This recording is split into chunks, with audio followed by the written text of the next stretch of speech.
오늘도 하나님의 은혜가 저와 여러분에게 함께하기를 기원합니다. 예수님께서 부활하시고 마리아와 제자들에게 나타나셨습니다. 그리고 다음으로 도마에게 나타나셨습니다. 그리고 모두에게 예수님께서 착각이나 환상이 아닌 실제로 부활하신 것을 분명하게 알게 하셨습니다. 이를 위해서 구멍이 난 손과 창에 찔린 옆구리를 눈으로 보고 손으로 만져보게 하였습니다. 죽으면 그것으로 모든 것이 끝나버리는 이 세상에서 단 한 분, 예수님께서 그렇지 않다라는 것을 직접 보여주신 것입니다. 본래 이 세상에는 죽음이 없었으나 죄가 죽음을 세상에 들어오게 하였습니다. 본래 이 세상에는 죄가 없었으나 첫사람 아담이 죄를 범하여 세상에 죄가 들어오게 하였습니다. 그리하여 죄와 사망의 권세가 이 세상을 지배하게 되었습니다. 그러나 예수님은 죄가 없으시기에 죄의 영향으로부터 자유로웠고 또 죄가 없으시기에 사망이 아무런 힘을 쓸 수 없었습니다. 그런데 그럼에도 불구하고 예수님께서 죄인이 되어 죽으셨으니 이 죽음은 예수님 자신의 죄로 인한 죽음이 아니라 예수님 안에서 예수님을 믿는 모든 사람을 대신하여 죄값을 치르신 죽음이었습니다. 죽을 수 없는 분이 죽으셨으니까 이 죽음은 누군가를 대신하여 죽는 죽음입니다. 예수님께서 예수님을 믿는 죄인을 대신하여 죽는 죽음입니다. 대신하여 죽으심으로 죄값을 치르셨으니 이제는 더 이상 사망에 매여 있을 수가 없는 것이죠. 그래서 하나님께서 예수님을 살리셨습니다. 그리고 예수님의 부활은 그 자체로 이 모든 일들이 정말로 그렇다는 것을 증거하는 것이었기에 제자들이 보고 확인하여 믿어 영생을 얻었습니다. 또 제자들뿐만 아니라 우리도 비록 우리는 눈으로 보고 손으로 만져보지는 못했지만 이 제자들의 증언을 받아 제자들과 같은 믿음을 고백하며 제자들과 같은 영생을 얻었습니다. 우리에게 있는 믿음의 고백, 한마디로 말하면 무엇입니까? 따라해 보시기 바랍니다. 나는 예수 믿는 사람입니다. 나는 예수 믿는 사람입니다. 이게 우리의 고백입니다. 예수님은 하나님께서 보내신 하나님의 아들 그리스도 구원자이십니다. 예수님은 나를 죄와 사망의 권세에서 해방하시고 의롭다 여김을 받게 하시고 하나님의 자녀가 되게 하셨습니다. 나는 누구입니까? 나는 예수 믿는 사람입니다. 이 고백이 요한복음에 기록된 예수님의 행적을 읽으며 우리의 마음에서부터 우러나오는 우리의 진실한 고백이 되기를 바랍니다. 1절 말씀 보시면 그 후에 예수님께서 도마를 만나신 다음입니다. 예수께서 디베랴 호수에서 또 제자들에게 자기를 나타내셨으니 나타내신 일은 이러하니라. 이 디베랴 호수의 다른 이름은 갈릴리 호수입니다. 그러니까 여기가 지금 어디냐면 갈릴리 지역입니다.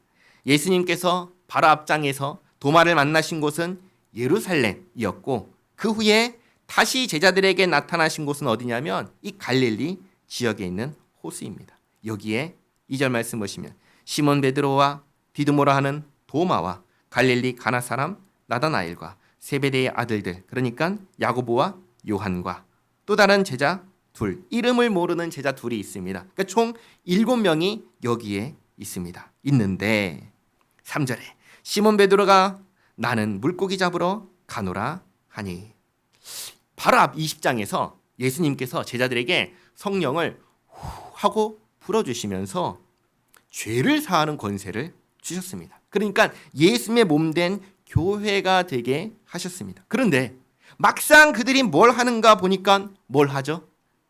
본업으로 돌아갔습니다. 다른 제자들의 직업은 모르지만 여기 베드로와 세베대의 아들들인 야고보와 요한의 직업은 뭐예요? 어부이죠. 어부입니다. 그러니까 본업으로 돌아간 거죠. 베드로가 나는 물고기 잡으러 가겠다 하니까 그들이 우리도 함께 가겠다 하고 나가서 배에 올랐으나 그날 밤에 아무것도 잡지 못하더니 날이 새어갈 때 예수께서 바닷가에 서셨으나 제자들이 예수이신 줄 알지 못하는지라. 지금까지 이런 적이 없었죠. 이날 특이하게도 물고기를 잡으려고 했지만 밤새도록 한 마리도 잡지 못했습니다.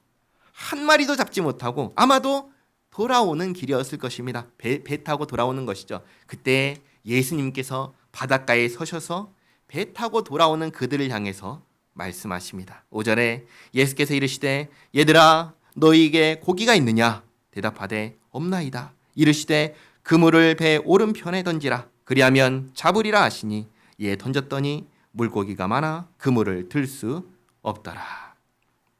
베드로나 다른 제자들이 지금 자기에게 말을 건 사람이 누군지 알아요? 몰라요? 몰라요. 모르는데 누군지 모르면서 일단 오른편에 그물을 던지라 라고 하니까 그 말을 듣고 그냥 따라합니다. 그랬더니 말씀하신 대로 물고기를 엄청나게 많이 잡습니다. 그제서야 7절에 예수께서 사랑하시는 그 제자가 베드로에게 이르되 주님이시라 하니 시몬 베드로가 벗고 있다가 주님이라 하는 말을 듣고 겉옷을 두른 후에 바다로 뛰어 내리더라. 다른 제자들은 육지에서 거리가 불과 한 50칸쯤 되므로 작은 배를 타고 물고기 든 그물을 끌고 와서 육지에 올라보니 숯불이 있는데 그 위에 생선이 놓였고 떡도 있더라. 이 숯불과 떡과 생선은 아마도 예수님께서 친히 준비해 놓으신 것 같습니다. 예수께서 이르시되 지금 잡은 생선을 좀 가져오라 하시니 시몬 베드로가 올라가서 그물을 육지에 끌어올리니 가득히 찬 큰 물고기가 153마리라. 이같이 많으나 그물이 찢어지지 아니하였더라. 물고기가 얼마나 되죠? 153마리. 엄청나게 많은 물고기를 잡은 것이죠. 이것을 가지고 예수님께 가져가자. 12절에 예수께서 이르시되 와서 조반을 먹으라 하시니 제자들이 주님이신 줄 아는 고로 당신이 누구냐 감히 묻는 자가 없더라. 예수께서 가셔서 떡을 가져다가 그들에게 주시고 생선도 그와 같이 하시니라. 이것은 예수께서 죽은 자 가운데서 살아나신 후에 세 번째로 제자들에게 나타나신 것이라. 첫 번째는 언제 나타나셨냐면 도마가 없을 때, 제자들 가운데 도마가 없을 때 제자들에게 나타나셨습니다. 두 번째는 도마가 있을 때 함께 제자들과 함께 있을 때 그때 나타나셨습니다. 이때에는 누구랑 대화를 나눴냐면 도마와 대화를 나눴습니다. 그리고 세 번째 지금 7 제자들에게 나타나신 것인데 이번에는 누구하고 대화를 나누시냐면 베드로하고 대화를 나누십니다. 네, 베드로를 한번 생각해 보시기 바랍니다. 다시 사신 예수님을 만난 베드로, 기분이 어떨까요? 당연히 좋겠지요. 너무 좋겠지요. 그러니까 예수님이라는 것을 딱 알자마자 어떻게 했죠? 바다에 뛰어들어서 예수님께 빨리 가려고 막 헤엄쳐서 간 사람이 베드로입니다. 좋지요. 그런데 좋기만 할까요? 아니죠. 해결해야 되는 문제가 한 가지가 있습니다. 이게 뭐죠? 예수님을 부인한 일입니다.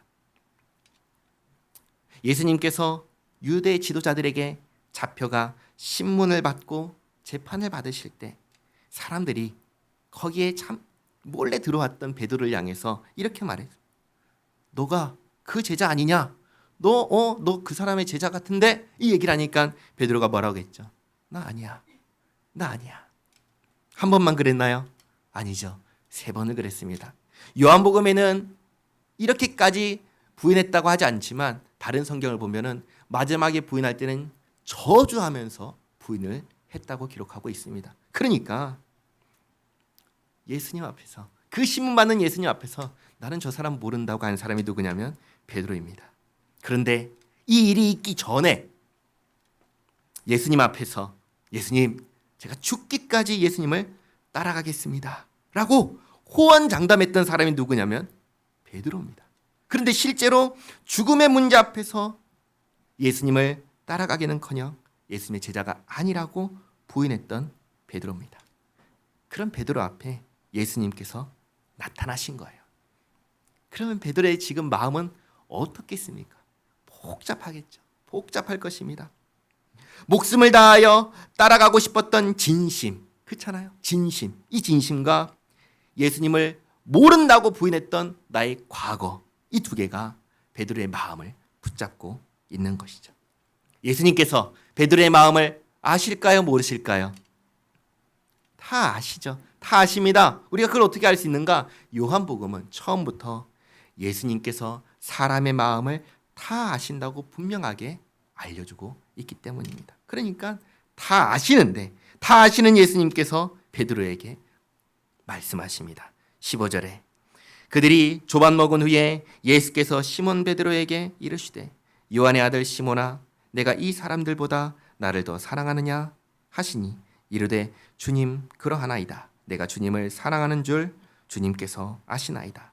이르시되 내 어린 양을 먹이라 하시고 또 두 번째 이르시되 요한의 아들 시몬아 내가 나를 사랑하느냐 하시니 이르되 주님 그러하나이다. 내가 주님을 사랑하는 줄 주님께서 아시나이다. 이르시되 내 양을 치라 하시고 세 번째 이르시되 요한의 아들 시몬아 내가 나를 사랑하느냐 하시니 주께서 세 번째 내가 나를 사랑하느냐 하심으로 베드로가 근심하여 이르되 주님 모든 것을 아시오매 내가 주님을 사랑하는 줄을 주님께서 아시나이다. 예수께서 이르시되 내 양을 먹이라. 베드로의 대답을 잘 보시기 바랍니다. 내가 주님을 사랑하는 줄을 주님께서 아십니다. 그렇죠? 이 말은 내 마음을 누가 아신다는 거예요? 예수님께서 아신다는 거예요. 내 마음을 아시는 예수님 어떤 분이십니까? 하나님이십니다. 하나님이십니다. 사람은 사람의 마음을 모릅니다. 사람은 말해주기 전에는 모릅니다. 그러나 하나님은 사람의 마음을 다 아십니다. 베드로가 정말 예수님을 사랑하는지 아닌지 예수님께서 아실까요? 모르실까요? 다 아시죠. 다 아십니다. 하나님이시기에 다 아십니다. 그러나 질문할 필요가 있었습니다. 그래서 질문하십니다. 왜냐? 베드로가 자기의 입으로 하는 고백이 필요했기 때문입니다. 이 고백이 필요한 이유는 베드로의 과거에 예수님을 모른다고 자기 입술로 부정했던 그 과거가 있기 때문입니다. 예수님께서 질문하십니다. 너에게 나는 어떤 존재냐? 너는 나를 사랑하느냐? 베드로가 대답합니다. 네 주님, 제가 주님을 사랑합니다. 또다시 질문하시죠. 너에게 나는 누구냐? 네가 나를 사랑하느냐? 베드로가 대답합니다. 네 주님, 제가 주님을 사랑합니다. 다시 한번 질문하시죠. 너는 나를 사랑하느냐?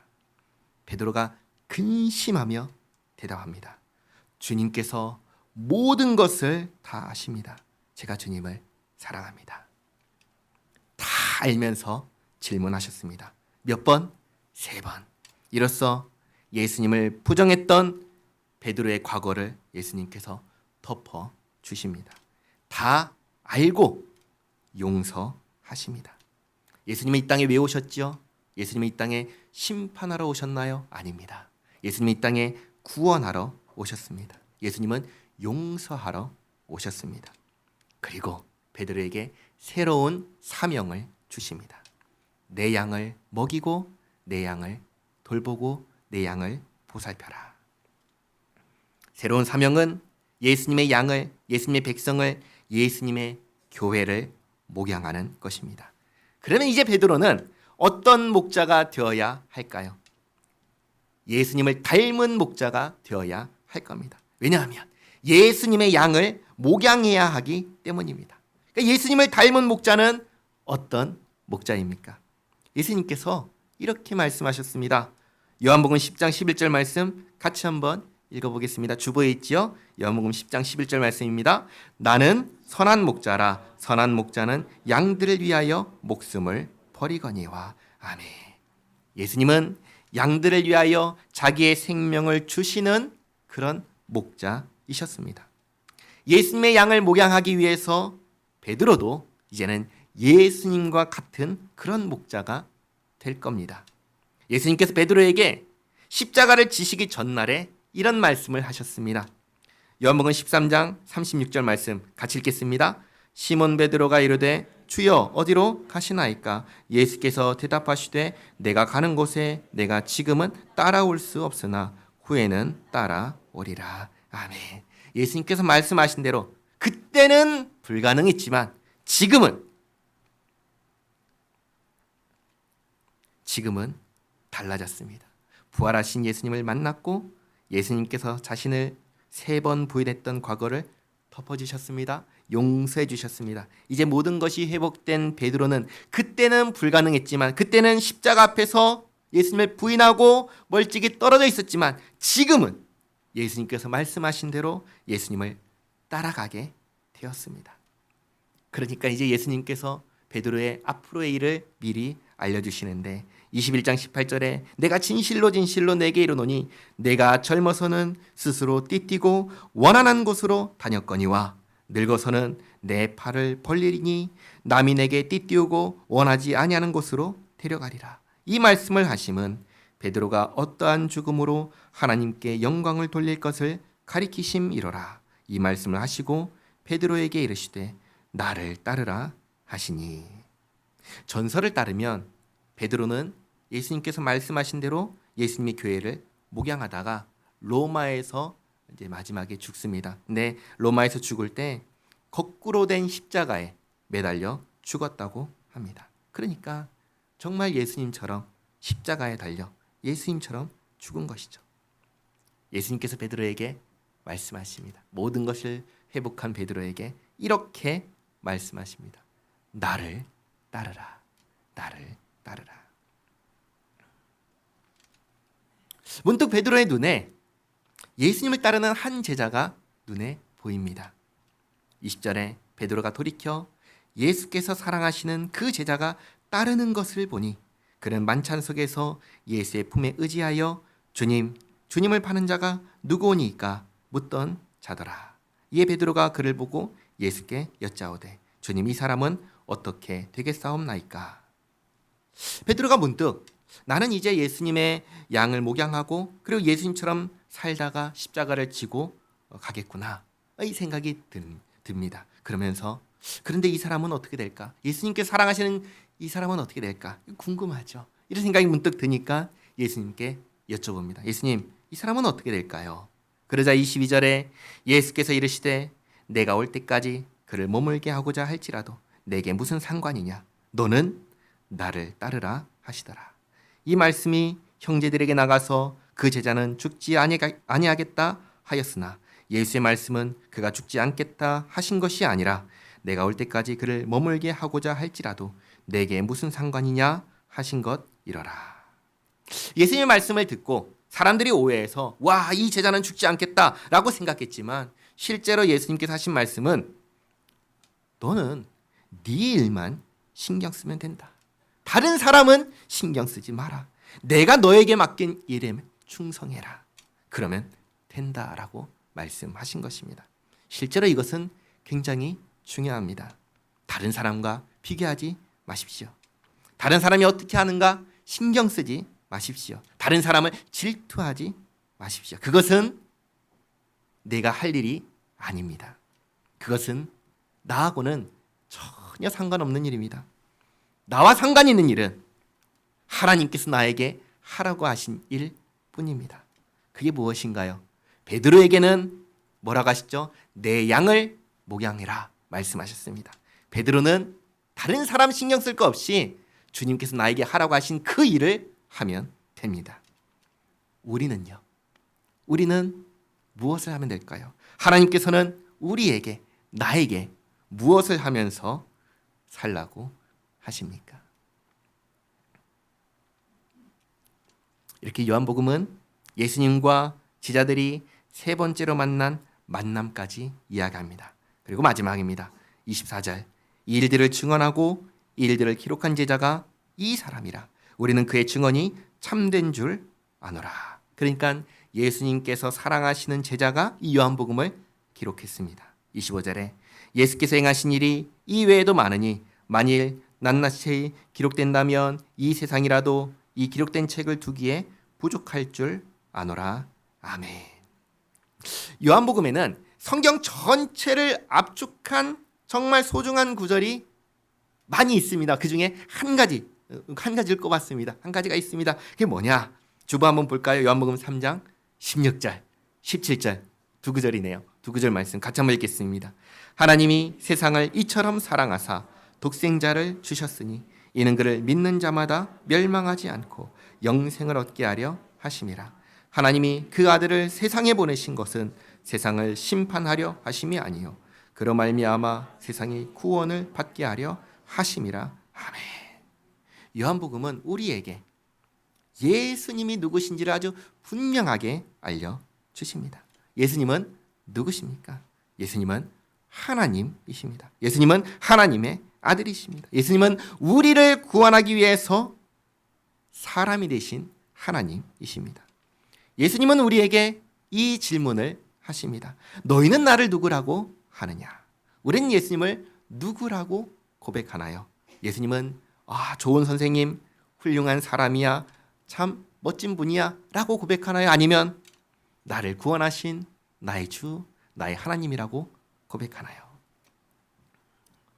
예수님께서는 또한 우리에게 이렇게 질문하십니다.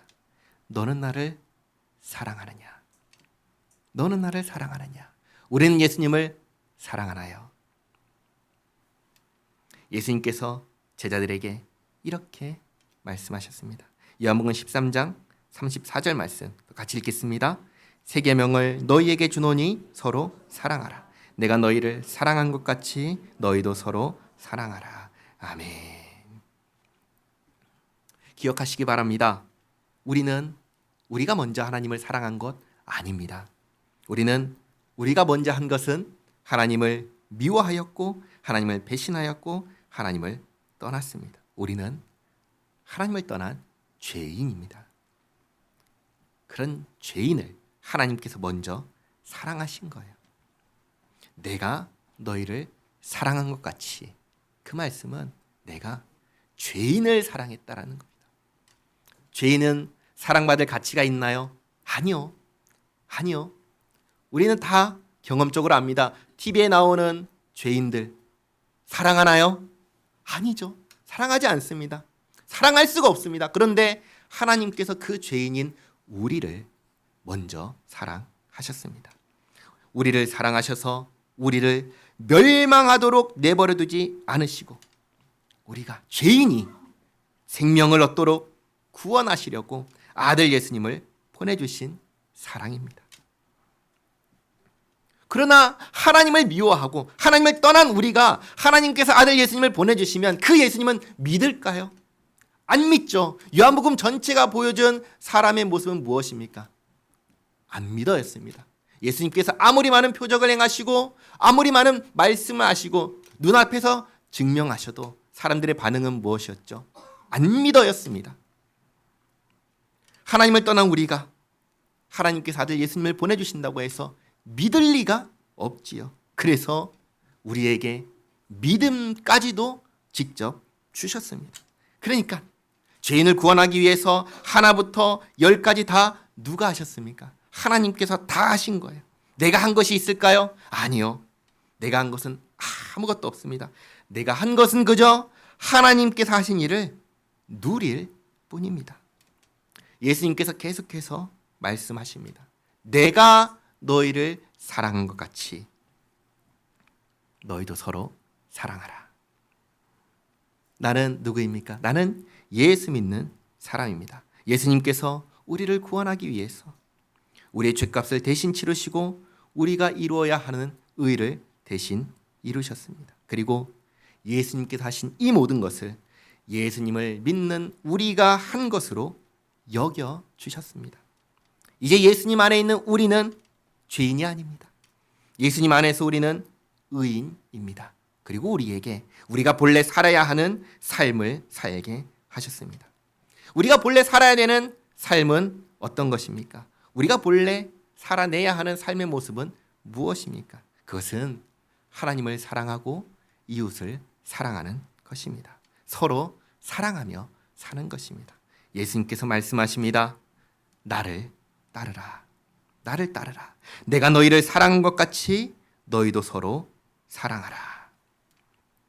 하나님을 사랑하고 이웃을 사랑하며 그렇게 하나님께 구원받은 하나님의 사람으로 살라 하시는 이 요한복음의 말씀을 그대로 받아서 그 말씀에 순종하며 그렇게 살아가는 우리 모두가 되기를 바랍니다. 기도하겠습니다.